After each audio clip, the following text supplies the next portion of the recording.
गॅसवर पॅन तापत ठेवला आहे. पॅनमध्ये 1 चमचा तेल टाकते. तेल गरम झालं आहे. छोटा 1 चमचा जिरं टाकूया. जिरं छान फुललं आहे. 2 चिमूट हिंग, मटार टाकूया. 2 हिरव्या मिरच्या घेतल्या आहे, त्याचे तुकडे करून टाकूया. मिरच्या तुम्ही तुमच्या आवडीनुसार घ्या. अर्धा इंच आलं घेतलं आहे, साल काढून स्वच्छ धुवून घेतलं आहे. 4 लसणाच्या पाकळ्या घेतल्या आहे. 2 मिनिट सर्व छान परतून घेतलं आहे. आलं, लसूण, हिरवी मिरची आणि मटार याच्यामधला कच्चेपणा निघून गेला आहे. आता मी हे प्लेटमध्ये काढून घेते. सर्व थंड झालंय. मिक्सरच्या छोट्या भांड्यामध्ये टाकूया. कोथिंबीर टाकूया. कोथिंबीर देठासहित घेतली आहे. मिक्सर चालू बंद करून जाडसर वाटून घेऊया. मिक्सर चालू बंद करून सर्व जाडसर वाटून घेतले. वाटताना पाण्याचा वापर केलेला नाही. सर्व बाउलमध्ये काढून घेतले. हे सर्व मसाले आपण याच्यात टाकूया. 2 बटाटे उकडून घेतले, किसून टाकूया. 1 चमचा चण्याच्या डाळीचं पीठ टाकूया. 1 चमचा कॉर्नफ्लॉवर टाकूया.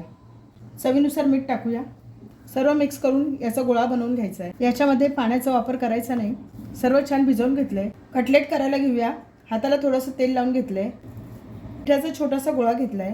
हातावर थोडासा मळून घेऊया. तुम्हाला पाहिजे त्या आकाराचे तुम्ही कटलेट बनवू शकता. मी गोल आकाराचे बनवणार आहे. कडेकडेने व्यवस्थित करून घ्यायचे. कटलेट तयार झाले. प्लेटमध्ये ठेवते.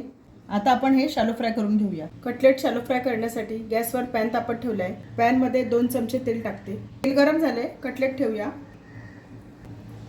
मीडियम गॅसवर लालसर होईपर्यंत कटलेट भाजून घेऊया.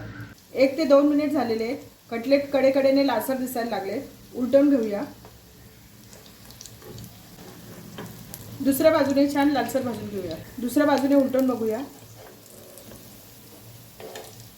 दुसऱ्या बाजूने पण छान लालसर भाजले गेले. कटलेट काढून घेऊया. छान झालेत कटलेट. आपले मटारचे कटलेट तयार झालेत.